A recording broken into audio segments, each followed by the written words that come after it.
again, this is another Friday favorites, and today's edition it's about Día de Muertos.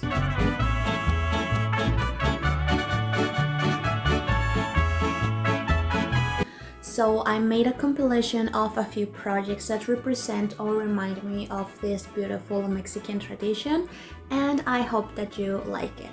Let's go. Here we are starting with this beautiful Altar de Muertos, and I really like this one because all of the details and how realistic this altar is, because you have all the principal elements of typical ofrenda. So you have here the Papel Picado, and you also have the 𝒮𝓐 flowers, and also you have some skull candies, and of course some lights in here. And I think this is a really cute. I wonder if this is like tiny, small, or it is like real life. And this is the hojaldra or pan de muerto. I have already a tutorial to make this kind of bread, and from the description I think you can find all the patterns. And also this account 𝒮𝓐𝓏 has a YouTube channel where you can also follow the instructions. And look at this beautiful taco, like mini taco, and this is a beer, I guess so. And yeah, I think this is very creative. If you want to have this set outside of home, or if and at your office maybe, or maybe if like me you don't live in Mexico anymore, so you can recreate your own ofrenda like in this way. So I think this is very smart, and also very cozy. I think this of course gives you the vibe of an ofrenda that you will put at Mexico with your family, and so this is from 𝒮𝓐𝓏. And talking about the elements of the ofrenda, of course Papel Picado couldn't miss, and this one is from Sola en la Cancha. And from the description, there is not much information about if this account is selling the pattern or if they are selling the finished piece. It doesn't say much, but I think that making Papel Picado out in crochet, I think this is very useful, especially if you don't live in Mexico, because in Mexico you can find it almost in every corner store, while for example if you live outside of Mexico, probably you can get this Papel Picado in the Mexican stores or something, but it might either be expensive or you might not find. So I think this is also very useful. And the thing is that you can have this like in your storage room for the next year and for the next year and so on, because it will hardly get damaged because it's crochet. So I think having one of this Papel Picado garland in crochet, I think this is a very good idea, especially if you don't live in Mexico, where you can easily find Papel Picado. This one is from Sola en la Cancha. And then we have this other kind of Papel Picado. This is also a skull, and this one it's from 𝒮𝓐𝓏.texter. And the title of this piece or of this pattern is 𝒮𝓐𝓏 textil. Here you can find all the measurements. I will say that this account sells the finished piece, and again it's the same thing with the previous account. I really like that this piece simulates the Papel Picado, and this is one important, and also this is a very important piece of the ofrenda. And I'll say that for every Mexican decoration, Papel Picado or one piece like this will do the work. As Mexicans, we really feel identified with all these colorful pieces, and I think that I would like to see this piece in another color, just because I prefer more colorful and more vibrant colors. But However, I love this one, and I love all the details, especially the one here in the forehead. I think this is simulating a flower or something, but anyways, I really love this one. This is again from 𝒁𝑜𝓅.𝒿, probably. And yeah, so I don't know if this person sells the pattern or the piece, finished piece, but this is it. I love it. Here we have another Papel Picado, and this garland, it's different from the previous ones because this one has not only skulls, but it has like some other elements. For example, this is a skeleton riding a bike, or a calaverita riding a bike, and this one it's the skull and the skull, sorry, and you also have here two candles next to this, and here you have another pattern. So I really love the diversity of this Papel Picado, because this is how you will find the pieces in the real Papel Picado made by the artisans. You will find a lot of different designs and in so vibrant and colorful shades. So I really like this one. This one, it's from the account Knits for Life, and I don't know if here it says the instructions for all 4 panels are included in the pattern Twin Skulls, Skull Visual, Scale Cycle, and Sugar Skull. The pattern is on Ravelry and Etsy, and you can find it by Day of the Dead bunting set.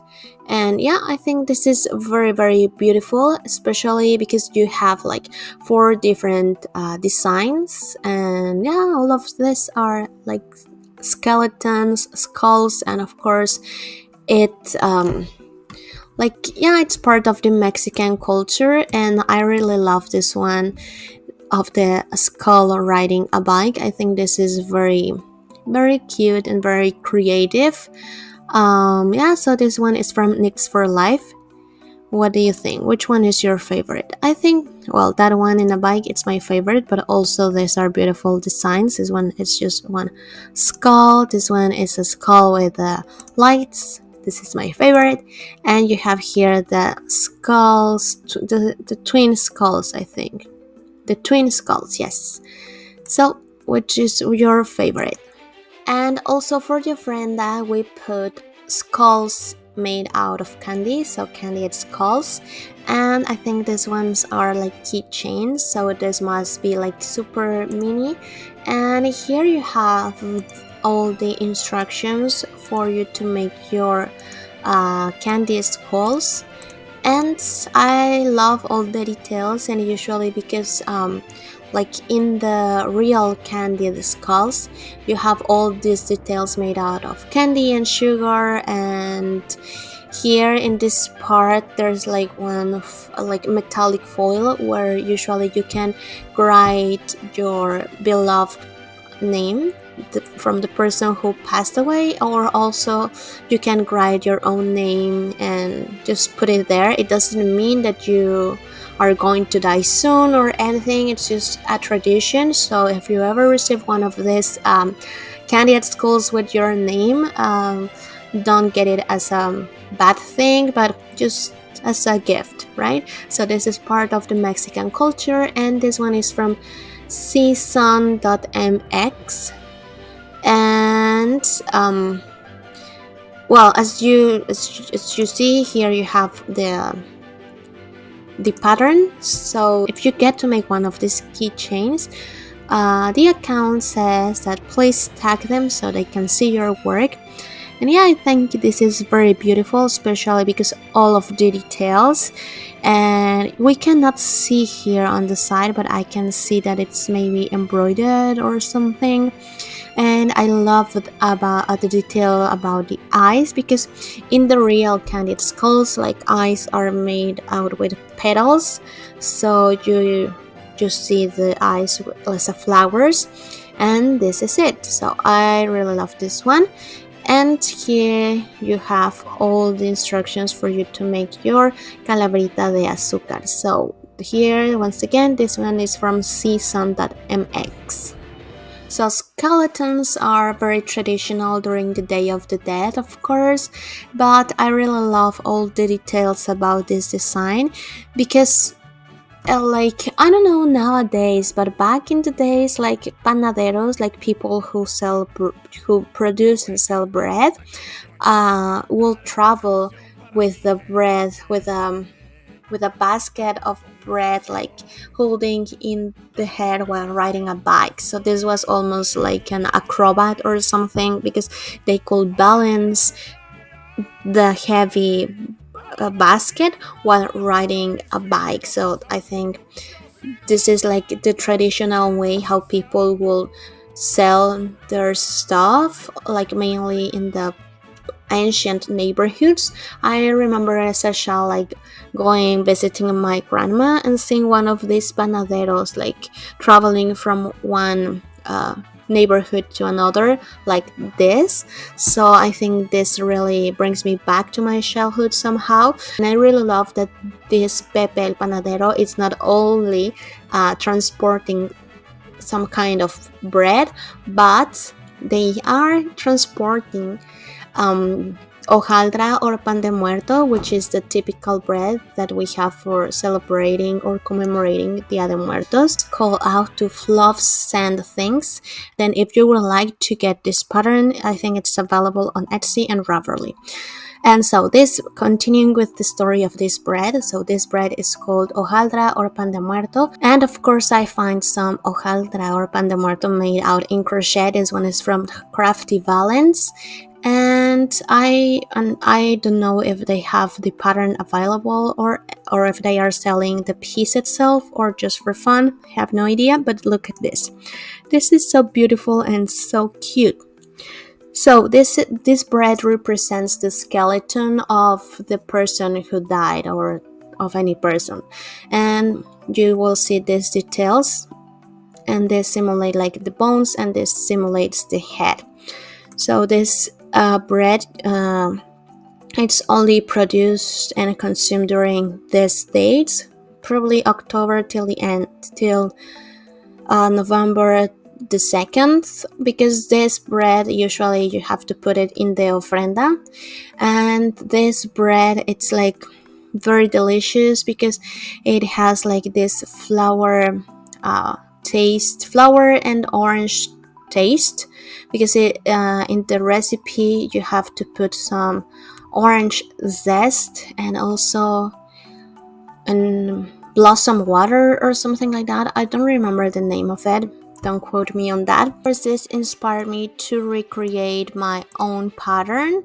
So I have here all the instructions in my YouTube where you can get to make one of this pan de muerto by yourself. I will say this is a very easy tutorial, and also, like, if you are not very familiarized with crochet, it doesn't matter because you have here the step by step. So we're going to like crocheting along, so this is very useful, especially if you are not familiarized with crochet, following like patterns, written patterns, because you have here all the video, and of course I included like here some written instructions so you can follow it along.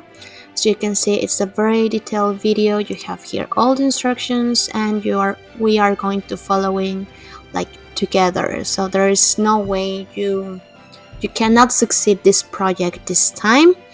And yeah, so this was my version of pan de muerto. Here it is, and you can find me, and you can find the tutorial as pan de muerto crochet amigurumi DIY step-by-step tutorial on my YouTube. And if you remember Coco the movie, I think that's the name of this movie. This is Miguel, the principal character of this movie. This one is from the account en Rosa Mexicano, and I don't know if this person is selling the pattern or whatever, but of course Miguel, it's like nowadays it's part of the popular Mexican culture, and I personally think that Coco is very related, and it really reflects very well what what Día de Muertos represents for us. So this is it. And here we have another version of Miguel, and of course the little dog Dante. This is Miguel and Dante, also in crochet, and you can have the pattern available on 𝒁𝑜𝓅 page Patreon, so you have here all the information. And I really like about this specific photo that they also included the guitar, and I think this is really cute. Like everything that it's super mini, I think it's very cute. And of course the detail of Dante's tongue, I think it's also another highlight, because this is like the tongue, it's something identifying from Dante. I really love this one. It's so cute. And also, talking about Dante, if you haven't seen the movie, then please watch it, because you will like it. And also in the Mexican culture, we have this word 𝒁𝓉𝒶𝓎. I don't know like what's the background of this word, but 𝒁𝓉𝒶𝓎 means an animal or a character that has features from different animals. So this one is Dante, and with wings, right? So this is not a dog nor a bird, but an 𝒁𝓉𝒶𝓎, right? So it's a mix of two or more animals, I will say. And this one, it's from Naja Loves Yarn. And I don't know if they are selling the pattern or just for fun, but I think this is really cute. We have Frida Kahlo. You know that Frida Kahlo is also a very popular Mexican painter or figure or character in the Mexican culture, and Frida it's also a character in the movie Coco.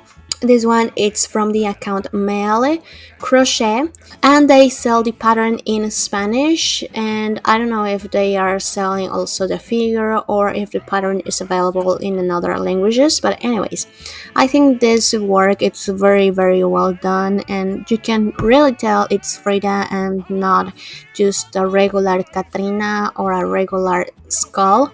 I think it has all the details of Frida, like very colorful, very vibrant, and of course the almost an eyebrow in here. I really love this one. Again, this one is from 𝒁𝓿_crochet. And then we are continuing with alebrijes, and this one is from Anya Zoe. This is Frida's alebrije monkey and Ernesto's alebrije chihuahua from Pixar's Coco. Yes, so this is Dante. Oh no, this is Frida's alebrije monkey, and this is Ernesto's alebrije chihuahua. If you haven't seen the movie, probably this will not make much sense to you, but these animals or alebrijes are like the protectors of this character. So this monkey belongs to Frida, and this one belongs to Ernesto, another character from the movie. And I think even though like animals are like these animals are not like a principal character or something, I'm very glad that I got to find these figures like this, because it was so hard for me to find these figures. Like I know it's not very popular. Of course Frida Kahlo is, of course Miguel or Dante are like principal characters, so it was easier for me to find them as a crochet piece, but it was kind of difficult, and I'm really glad that someone really thought about these animals, because they are very cute, very colorful, and also it has a meaning for the Mexican culture. I mean the alebrijes, and of course in the movie they are not the principal characters, but even so they are so cute, and so here they are. And here you have Frida Kahlo. This photo here, it's from the movie, and also accompanied with her monkey in here.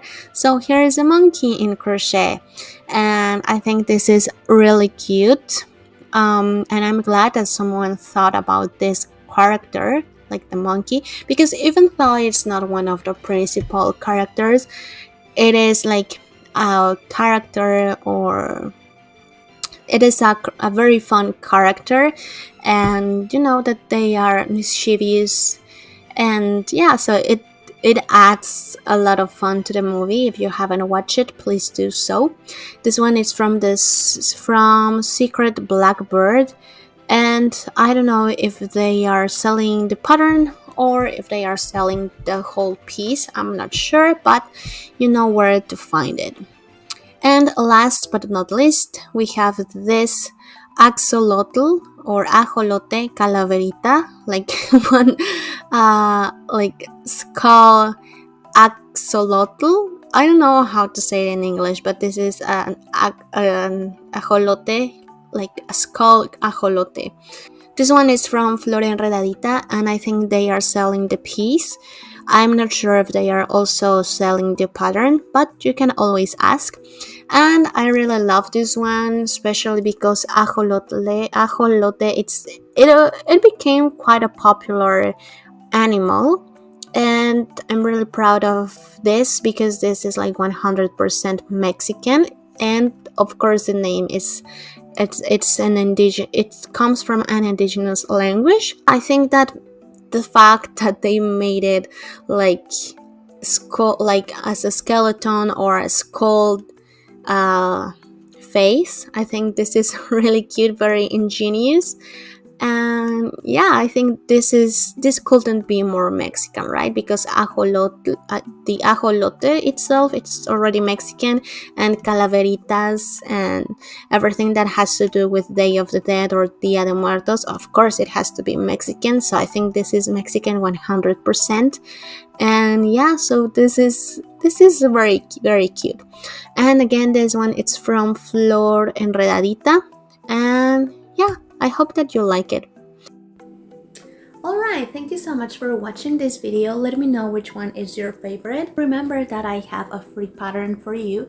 Well, it's not a pattern itself, it's a do-it-yourself tutorial. The link is in here. It's for you to make one of these breads of Día de Muertos. So I hope that you like it, and that you can put it in your ofrenda just as a decoration, so you reduce the waste. So thank you so much again, and I'll see you next. Bye bye.